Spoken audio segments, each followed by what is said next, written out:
आवश्यकता निरंतर चिंतन की है। बाहर से हम शरीर सेवा में लगाए हुए हैं और अंदर से प्रिया प्रीतम का चिंतन चल रहा है, तो बाहर भी पवित्र और अंतर में भी पवित्र। अंतर का चिंतन, स्वरूप चिंतन, लीला चिंतन ये बाद की बात है। पहले नाम चिंतन प्रारंभ करें। नाम जप, शरीर से सेवा और नाम चिंतन। अगर हम सेवा परायण हैं तो नाम का जिह्वा से जरूर उच्चारण करें, नहीं विस्मरण होने की संभावना है। उपांशु, क्योंकि अगर हम बाहर बोलते हैं श्री जी की श्रृंगार सेवा में, कहीं हमारे मुख से थूक की छिट्टी न पड़ जाए। रसोई सेवा में है, पद गायन कर रहे हैं, कहीं ऐसा ना हो जाए। इसलिए जब हम श्री जी की सेवा में हैं तो हमारा मंत्र जाप, हमारा पद गुनगुनाना ये उपांश ही होगा। वाचिक नाम जप, नाम कीर्तन, पद कीर्तन उस समय कर सकते हैं, जैसे सोनी लगा रहे हैं, पोछा लगा रहे हैं, इसमें कर सकते हैं। लेकिन पात्र मार्जन करके रख रहे हैं, रसोई सेवा या श्रृंगार सेवा, उस समय उपांश ही होना चाहिए। जब सेवा से निवृत्त होकर हम एकांत में मंत्र जप कर रहे हैं तो ये चार बातें नहीं होनी चाहिए मंत्र जापक में या नाम जापक में। उस समय जिस समय हम बैठे हैं, पहला नाम जप या मंत्र जप में जो ही हम माला प्रारंभ करते हैं तो सदगुरुदेव भगवान को प्रणाम करके मौन धारण करते हैं जब तक वो माला ना हो जाएगी। अत्यंत आवश्यक होने पर भी माला पूरी ही करनी है, तब बात करनी है। मंत्र जाप में ये नियम होना चाहिए। अगर ऐसा नहीं है तो फिर माला पुनः आपको प्रारंभ करनी पड़ेगी, उसे पूरा करने। बीच में रोक कर बात करके फिर आगे ये नहीं चलेगा, ये दोष माना जाता है। माला पूरी होने तक वार्ता नहीं हो सकती। बोलना बीच में पहला दोष। दूसरा, इधर उधर देख ऐसे माला जपने, मेरुदंड सीधी, नासाग्र दृष्टि ऐसे। जिसे नींद आने की संभावना है वो आंख मूंद के भजन करने मत बैठे। नहीं, कंबल या शाल ओढ़ा, आंख मूंद ली तो माला छूट जाएगी और आपका समय व्यतीत हो जाएगा नींद में। ऐसा प्राय होता है। कठोर आसनों पे बैठ करके नींद ना आवे इसलिए नासाग्र दृष्टि रख के जप किया जाता है। उस मंत्र का ध्यान करते हुए आंख खुली हुई, बार बार पलक झपकना ऐसे ये नहीं, नासाग्र दृष्टि रखते हुए मंत्र जप करते हुए बोलना नहीं। जैसे 11 माला का नियम दिया है गुरु मंत्र का, तो जिनकी विशेष विशेष सेवाएं हैं, जब आपको समय मिले, जितना मिले अधिक से अधिक आप मंत्र जाप करें। जब आप आसन पे बैठकर मंत्र जाप कर रहे हैं तो बोलना नहीं है, माला पूरी होने पर ही बात करें अगर कोई अत्यंत आवश्यक है। दूसरा, इधर उधर गर्दन हिलाना, देखना ये नहीं। मेरुदंड सीधी, आंख खुली हुई, आंख मूंद के नहीं जपना। एक महाभागवत की पत्नी निरंतर भगवदाकार वृत्ति में रहती थी। उनके पति जब पूजा में बैठते तो आंख मूंद करके बैठते, ध्यानस्थ ऐसे। एक बार उन्होंने पूछा, प्रभु आपके आंख मूंदने और आंख खोलने में अंतर पड़ता है क्या? तो उनका पड़ता है। तो बोले आपकी पूजा अधूरी। हम चाहे बाहरी दृष्टि में हो या आंतरिक दृष्टि में हो, एक ही चिंतन होना चाहिए। आंख खुली हो या आंख बंद, तभी सच्चा उपासक है। तीसरा, हिलना मंत्र जाप के समय। ये कीर्तन में हो सकता है, पद गायन में हो सकता है, लेकिन मंत्र जाप के समय हिलना नहीं, ये नहीं। गर्दन घुमाना, बात करना। चौथा, हंसते हुए प्रपंच की वार्ता करना, हंसी मजाक चल रही। बोलना मतलब उत्तर देना, चौथे में जो हंसते हुए प्रपंच वार्ता करना, बैठे कुर्सी में 3 लोग, माला हाथ में, प्रपंच की वार्ता। अपमान कर रहे हो माला का, मंत्र का, आप क्या कर रहे हो? उपहास कर रहे हो। 4 लोग जा रहे हैं, माला सरक रहा है, बातचीत कर रहे, तो माला सरकाने से थोड़ी भगवत प्राप्ति होगी। जो माला की एक भी मन का नाम और मंत्र से खाली ना जाए, उसका चिंतन करते हुए, वो आंतरिक चिंतन को बढ़ाने के लिए माला है। माला सरकाने से थोड़ी भगवत प्राप्ति होती है। माला की मनका के सहारे से हम प्रत्येक मंत्र का चिंतन करके, उसका श्रवण करके, मनन करके तब फिर आगे बढ़ते हैं। ये थोड़ी कि जल्दी जल्दी किसी किसी की माला को तो देखते हैं कि इतनी रफ्तार से कैसे चल सकती है। अगर हम केवल राधा नाम भी जपें तो इतनी रफ्तार से नहीं चल सकता, क्योंकि हमें लिखना है राधा राधा। फिर अष्टादशाक्षर मंत्र या 12 मंत्र, फिर इन मंत्रों को तो कैसे आप इतनी जल्दी, कैसे बिना अक्षर मात्रा दर्शन के कैसे आप मन का सरका दिए? 11 माला बहुत होते हैं। अगर जिस पद्धति से कहते 11 माला कर लो तो बहुत जल्दी मानसिक सिद्धि प्राप्त हो जाए। सामने मंत्र लिखा हुआ है, हर बार नवीन मंत्र की रचना कर रहे हैं। हर मन के पे, एक मन के पे पूरा मंत्र लिखा, फिर एक मन के पे पूरा मंत्र, फिर मन। देखो मन कहां भाग के जाएगा, मन निर्विषय हो जाएगा, सच्चिदानंद की तरफ दौड़ पड़ेगा मन। जब के समय किसी को उत्तर देना, इधर उधर देखना, शरीर को हिलाना, हंसते हुए हंसी मजाक वार्तालाप करना, 4 बातें जब में निषेध है। जब काले न भासेत नान्यानि प्रेक्षेत बुधा, न कंपेत शिरोग्रीवाम दंता नैव प्रकाशयेत। 4 बातें। ए हंसी मजाक, 2 साधक चल रहे रास्ते में, माला भी चल रहा, हंसी मजाक। ए तुम्हारे पास समय कैसे, तुम्हारा माला कैसे चल रहा है, तुम वार्ता कर रहे हो, हंसी मजाक कर रहे हो? ऐसा नहीं, इतने सिद्ध नहीं हो गए हो। जो शास्त्र जब काले न भाषेत नान्यानि प्रेक्षित बुधा न कंपेत शिरोग्रीवाम दंतान नैव प्रकाशयेत। माला जपते समय ये ऐसे हिलना डुलना, शांत, हंसी मजाक, न दंतान नैव प्रकाशेत, दांत नहीं दिखाई देने चाहिए। गुरुमंत्र के समय तो मुख से वायु भी नहीं निकलनी चाहिए, मुख से। बस ये स्थिति, थोड़ा दांतों के बीच में जगह है, जिह्वा का अग्रभाग ऊपर के दांत के जोड़ पे है, हल्की सी नाक की श्वास से मंत्र का उच्चारण है, उसी का श्रवण है, और नेत्रों से दृष्टि में हम देख रहे हैं।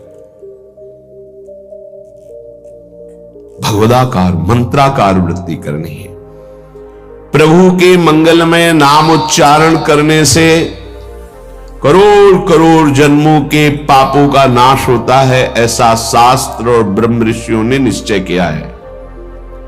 भगवान का नाम उत्तम श्लोक है, पवित्र कीर्ति है। जो नाम जप करता है वो पवित्र कीर्ति वाला हो जाता है, वो उत्तम श्लोक भगवान को प्राप्त कर लेता है, भगवत स्वरूप हो जाता है। इस मार्ग में चलने वाले उपासक से, चाहे वो ज्ञान मार्ग का हो या भक्ति मार्ग का हो, कोई पाप बन जाए तो शास्त्रोक्त प्रायश्चित करने की आवश्यकता नहीं है। जैसे कृच्छ व्रत, चंद्रायण व्रत, बड़े बड़े कठोर व्रत पापों का प्रायश्चित करने के लिए हैं, वो केवल नाम जप, नाम कीर्तन अपना बढ़ावे, उसी से सारे प्रायश्चित हो जाएंगे। जप करने वाले को अन्य प्रायश्चित करने की आवश्यकता नहीं है। जब तक अनंत जन्मों के हमारे पाप हैं, तब तक हमारी नाम में रुचि नहीं होती। ये बहुत ध्यान देने का विषय है कि जब नाम की इतनी महिमा है तो सब लोग नाम में क्यों नहीं लगते? बोले इसलिए नहीं लगते कि इतने पाप हैं कि नाम की तरफ रुचि ही नहीं हो सकती। जैसे कोई कहे कि चीनी चीनी चीनी कहने से तो क्या मुंह में मिठास आ जाएगी क्या? भोजन भोजन भोजन करने से क्या पेट भर जाएगा क्या? तो ऐसे ही कृष्ण कृष्ण राम राम राधा राधा करने से क्या राधा मिल जाएंगे क्या? बड़े तर्क होते हैं ना दिमाग में। वो जड़ वस्तु है, वो न पहले थी न बाद में रहेगी, बीच में भी उसकी सत्ता नहीं है। नासतो विद्यते भाव। और जो भगवान को अधीन कर ले, भगवान से भी महान, जिसकी महिमा स्वयं भगवान नहीं वर्णन कर सकते। कहां लगी नाम बड़ाई, राम न सके नाम गुण गाई। वो इन भौतिक पदार्थों के नाम जैसा नहीं है, वो सच्चिदानंद है। स्वप्रधानमेव पुरुषोत्तम कीर्तनम पाप प्रध्वंसन हेतु। जो भगवान पुरुषोत्तम का नाम कीर्तन करता है, उसे अन्य साधन करे या न करे, प्रधान साधन नाम जप या नाम कीर्तन उसके सर्वस्व पाप का नाश कर देता है। किसी दूसरे प्रायश्चित के स्पर्श की भी आवश्यकता नहीं है। केवलमेव हरि कीर्तनम कृष्ण पापक्ष हेतु नान्य समुचितम नतरा मन्यांग भूतम। केवल नाम जप नाम कीर्तन संपूर्ण पाप और पाप प्रवृत्ति को विध्वंस कर देता है। अन्य किसी साधन के अंगभूत की आवश्यकता नहीं है। हो रहा है अच्छा, नहीं हो रहा तो चिंता की बात नहीं है। संपूर्ण पाप और पाप प्रवृत्ति का नाश करने के लिए केवल में हरि कीर्तनम, केवल भगवन नाम कीर्तन, भगवन नाम जप। नरक हेतु संस्कार प्रायश्चित्त निर्वत्ते न सजाति योत्पादक भक्त्या पुनरुभव विधोपीति भक्तेरे वात्यंतिक शुद्ध हेतुत्व न कर्मणाम। जैसे निश्चित हो चुका है आपके पाप कर्म से बन चुके कि नरक जाना है, निश्चित हो चुका है। अब उसको मिटा सकता है तो केवल नाम जप मिटा सकता है, दूसरा कोई साधन नहीं। न कर्मणाम, कोई ऐसा कर्म नहीं कि तुमको रोक सके नरक जाने से। ऐसे आचरण बन गए तो बोले नरक का हेतुभूत जो कर्म हुआ, जो पाप जमा हुए, उसमें भस्म करने के लिए और भी प्रायश्चित हो सकते हैं, लेकिन उसकी जो वासना है, जो संस्कार है, जो पाप प्रवृत्ति है, वो किसी में नष्ट करने की सामर्थ्य नहीं, किसी कर्म में। वो केवल नाम जप में है। नाम बड़े बड़े पापों को विध्वंस करके पाप की वासना, संस्कार, प्रवृत्ति का नाश कर देता है। संस्कार निवृत्त हो जाना है बहुत कठिन बात है। पाप निवृत्त होने के तो बहुत साधन बताए गए हैं। अतः एकमात्र नाम जप नाम कीर्तन पाप प्रवृत्ति, पाप संस्कार, संस्कारों की निवृत्ति कर देता है। अत्यंत शुद्धि साधन मावृत्ति गुणकम कृष्ण कीर्तनम अत्यंत शुद्धिश्च सह वासना भी पापानां परिक्षय भविष्यत भी पापैरनुपश्लेषः फलमावृत ही प्रारब्ध परिक्षये च युक्त मेवावृत्तोपेक्षणम। यदि बार बार नाम की आवृत्ति की जाए, राधा राधा राधा राधा, बार बार श्री कृष्ण कीर्तन किया जाए, नाम जप किया जाए, तो किसी अन्य साधना से जो शुद्धि नहीं होती वो बहुत जल्दी ये नाम जप से, नाम कीर्तन से होती है। वासनाओं के साथ समस्त पापों का नाश हो जाना अत्यंत शुद्धि है। भविष्य में कभी किसी पाप का संपर्क जो भूल से, चूक से, कुसंग से, उपासक से बन जाता है, वो तत्काल भस्म हो जाता है। तत्काल इतनी भीषण जलन प्रायश्चित पैदा होती है कि उसके लिए नहीं कि अभी का पाप शाम तक भी टिक पाएगा, नहीं, तत्काल प्रायश्चित होता है। नाम जप से तत्काल ग्लानि, इतनी जलन क्यों, भस्म हो जाता है। और अगर उपासक चाहे तो प्रारब्ध का क्षय भी कर देगा। प्रारब्ध अर्थात जो शरीर भोग निश्चित हो चुका है। ऐसा न समझे कि नाम जापक भजन करने वाला प्रारब्ध क्षय नहीं कर सकता। हर रोग को नष्ट करने की सामर्थ्य है, पर वो अपने नाम जप की जो आवृत्ति कर रहा है, अव्यावृत भजनात्, बार बार नाम जप कर रहा है, वो आराध्य देव के विधान को जानकर सुखी होने वाला उपासक हो जाता है। पाप क्षय हुआ, पाप की प्रवृत्ति का नाश हुआ, आगे भूल चूक से पाप हो जाए उसका भस्म करने की सामर्थ्य उसमें, प्रारब्ध को क्षय करने की सामर्थ्य होते हुए भी भक्त अपने प्रारब्ध को क्यों भोगता है?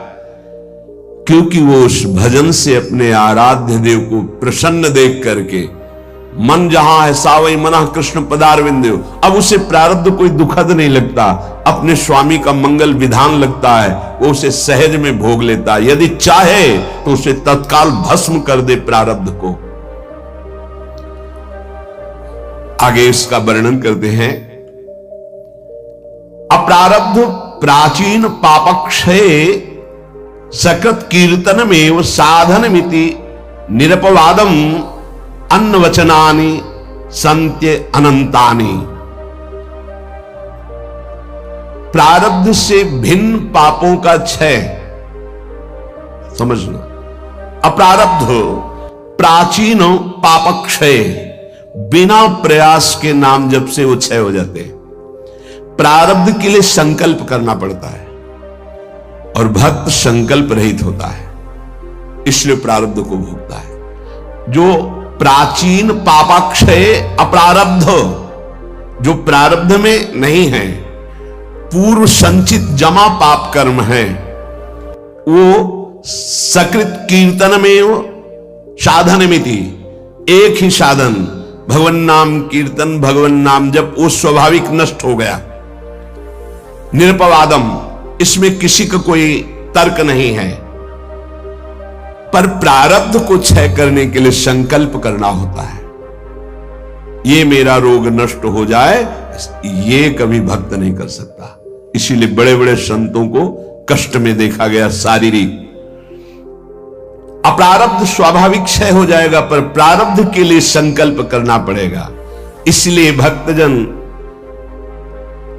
अत्र वचनानि संत्यनंतानि, संतों के अनंत वचन पाए गए। क्या कि जैसे मेरे प्रभु रख रहे हैं वैसे मैं बहुत राजी हूं, मेरे स्वामी जैसे मुझे रख रहे हैं, जोई जोई प्यारो करे सोई मुहि भावे, तेरा किया मीठा लागे। क्या बड़े बड़े महापुरुष के तेरा किया मीठा लागे। प्रभु आप जो विधान कर रहे हो वो प्रारब्ध क्षय के लिए संकल्प नहीं करते। कीर्तनात् पापक्षय तदा वृत्त्या तद विषयाणाम वासनानाम प्रचयः अपचयश्च पापवासनानाम ततो भगवज्जनो सेवा सात्यताम तदुपवर्णित महिमनि भगवती पुण्य श्लोक शेखरे भगवती नैष्ठिकी भक्ति तत्शोकादि नाम अत्यंतोच्छेदः ततः सत्वस्य परमोत्कर्षः तत्व साक्षात्कारः ततो मुक्ति रीति अयमर्थः। ओह, बड़ी अद्भुत बात वर्णन कर रहे हैं। ये कीर्तन केवल पाप का ही नाश नहीं करता, नाम जप, ये नाम जप बार बार जो आवृत्ति की जाती है, इससे उपासना की वृद्धि होती है, वासनाओं का नाश होता है। इसके पश्चात भगवत प्रेमी महात्माओं का सानिध्य मिलता है। ये बड़े गूढ़ विषय है। जब तक आपके पाप क्षय नहीं हुए तो आप संतों के सन्मुख नहीं पहुंच सकते। भगवत कृपा हुई, कैसे पाप क्षय हुए? श्रवण सुजस सुनी आयऊ, जब कान में श्रवण में हमारे भगवतीय सिद्धांत नाम महिमा पड़ी तो सुन सुन के हमारे हृदय में इच्छा जागृत हुई, चलो संत दर्शन करते हैं। भजन का फल हुआ संत दर्शन, नाम जप का, नाम कीर्तन का फल हुआ भगवत प्रेमी महात्माओं का सानिध्य संग। ततो भगवज्जन सेवा सात्यतम, फिर उसके हृदय में उन महापुरुषों की सेवा करने का मन होता है। क्या करूं जिससे ये प्रसन्न हो जाए? फिर उन महापुरुषों के द्वारा तदुपवर्णित महिमनि भगवती पुण्य श्लोक शेखरे भगवती नैष्ठिकी भक्ति। कैसे प्रभु में निष्ठा जागृत होती, वो उपदेश करते हैं। किनको? निज जनों को। निज जन कौन? जो नाम जप नाम कीर्तन के द्वारा जिनका पाप क्षय हुआ, पाप वासनाएं नष्ट हुई, एक उपासना जागृत हुई कि हमें संतों का सानिध्य मिले, भगवत कृपा से संत सानिध्य मिला, उनके हृदय में एक नई इच्छा जागृत हुई, इनकी सेवा मिले, इनको कैसे प्रसन्न करूं। जब उनकी आज्ञा और सेवा में तत्पर हुए तब उन्होंने अपने हृदय की उपासना दे दी। उससे क्या हुआ? बोले भगवती नैष्ठिकी भक्ति, निष्ठा पूर्वक भगवान की भक्ति का जागरण हुआ। ततः शोकादि नाम अत्यंत उच्छेद, समस्त चिंता भय शोक दुख का जड़ से नाश हो गया। जब संत गुरुजनों के द्वारा दी हुई उपासना से भगवान की भक्ति हुई तो शुद्ध नैष्ठिक भक्ति का जागरण हुआ, तो शोक चिंता भय दुख क्लेश अशांति मृत्यु इनका सब भय जड़ मूल से उच्छेद हो गया। आदि नाम तथा शोकादि नाम अत्यंत उच्छेद, अत्यंत, अब दोबारा कभी ये नहीं जग सकते। तथा सत्व से परमोत्कर्ष, अब उसके हृदय में प्रेम का उत्कर्ष हुआ। अगर वो चाहता है कि तत्व साक्षात्कार, तो परमोत्कर्ष तत्व साक्षात्कार तत्व मुक्ति, उसको तत्व बोध हो जाएगा और मोक्ष हो जाएगा। अगर वो ये नहीं चाहता है तो प्रेम प्राप्त हो जाएगा। भगवत लीला धाम में प्रवेश, दोनों तत्वबोध हो जाना या भगवत प्रेम, दोनों नाम जापक नाम कीर्तन करने वाले को प्राप्त हो जाता है। तो सर्वेशाम अपि भगवन नामम प्रत्येक मेतादृशम सामर्थ्यम न चा नरक सृष्टे लानर्थक्यम दग्धेपि कश्चितम प्राचीने पापमनि। तब तो फिर नरक तो कोई जाएगा ही नहीं, तो नरक की सृष्टि करना व्यर्थ हो जाएगा। यदि नाम जप नाम कीर्तन सब करेंगे तो सबके पाप नष्ट हो जाएंगे, सब तत्वबोध सब भगवत प्रेम प्राप्त कर लेंगे। तो नरक सृष्टि रानर्थक्यम, बेकार की नरक की सृष्टि हुई। दग्धेपि कर्तचित प्राचीने पापमनि, क्योंकि पूर्व पापी नरक में दग्ध करते हैं, जलाते हैं, कष्ट भोगवाते हैं, और वो तो नाम जप नाम कीर्तन से नष्ट हो जाता है। तो कह रहे हैं तदुत्तर काल भावी भी रंगो भी महदवा मानिश्च नरकपातस्यापि संभवात्। बड़ा सूक्ष्म विषय वर्णन करते हैं। ना चावृत्ति गुणकमेव कीर्तनम सर्वस्यापि भविष्यतीति कश्चिदस्ति नियमः। एक तो सब नाम महिमा सुन भी नहीं पाएंगे। भारत में कितनी जनसंख्या है? 135-40 करोड़ तो है ही है। क्यों? ऐसे ही तो है? 140 करोड़ क्या सब नाम महिमा सुनते हैं? क्या सब भगवान नाम कीर्तन करते हैं? नहीं। तो कह रहे हैं ये बात मत सोचो कि कोई नरक नहीं जाएगा, बहुत जाएंगे। क्योंकि नाम कीर्तन नाम जप में सब थोड़ी लगे हैं। दूसरी बात, जो नाम में लगे भी हैं वो कह रहे हैं कि संभावना है उनके नरक जाने की। कैसे? बोले यदि किसी महापुरुष का अपमान कर दिया, निंदा कर दी, वैष्णव अपराध बन गया तो पतन होने का चांस हो जाता है। या आज्ञा शास्त्र की उल्लंघन करके कहीं ममता कर बैठे तो उसको पतन होने का चांस रहता है। बोले उदाहरण में आप बताइए कि नाम जापक कौन जो ममता करके अपनी स्थिति से भ्रष्ट हो गया?